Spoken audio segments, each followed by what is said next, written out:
Time to turn the desk over to Jack Haskins for our first look at sports. Jack, and some entertaining games there Friday and Saturday for the Bobcats with the sellout on Friday especially, but we'd like to see a few more notches in that win column. Yeah, and those will come, you know. It's early in the season, shouldn't be too worried right now, but yeah, got to pick it up sometime. All right. Well, it's been a rough start to the season, as we mentioned, for the Lloydminster Bobcats. They scratched their way back into Friday's home opener, only to lose a heartbreaker in overtime. Then the following day, they lost another one to the Pontiacs. And yesterday afternoon, they were looking to turn things around against the Drumheller Dragons.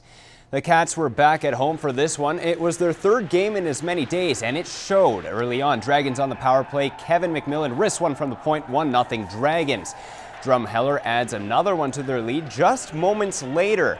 As the goaltender Moffat, he misplays the puck, coughs it up to Kenton Levesque. He slides it into the open up net, 2-0 Dragons. The physical play picks up. Baker levels Riley Spraggs. Keep your head up, kid. He would stay down for a bit, but then be taken to the dressing room. He would be fine. The hits seem to spark the Bobcats, though. Kyle Bowen off the boards, down low to Christian Kopech. He finds the twine, cutting the lead in half.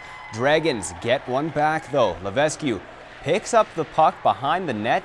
He gives it a little thank you very much here. And then he slides it around through the wraparound under Emrys Mashmeyer. 3-1 Drumheller at the end of the first. The Dragons, they would keep it coming. On the 5-on-3 man advantage, off the draw, David Stenner finds Josh Cluck in front. He buries it to put the Dragons up 4-1. Still in the second now, 5-1 Drumheller. They're on the power play again, and they make the Bobcats pay. Trevor Tracy can't put it past Moffat, but the rebound goes right to McMillan. He seals the deal. 6-2 final for the Dragons. We've just got some work to do. We've got to get stronger in all our positions.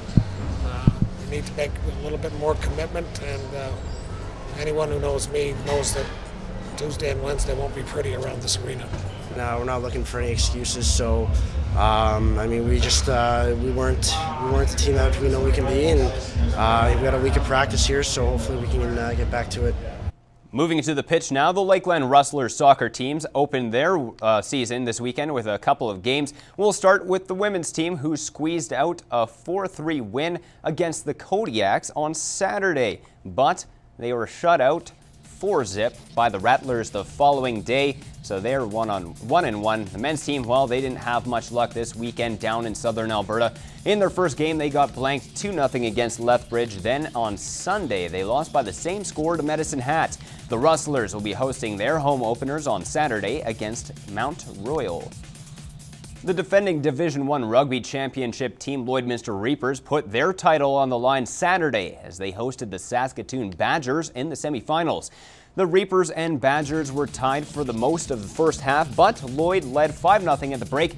Then in the second, the Reapers wore down the Badgers, putting up some serious points on the board. The Orange and Black ended up thumping Saskatoon 26-7 and punched a ticket to the final on Saturday in Saskatoon, where they'll face the Wild Oats. Turning our attention to some local golf action now, players from in and around the Lloydminster area were competing to take home some hardware at the Club Championship Tournament.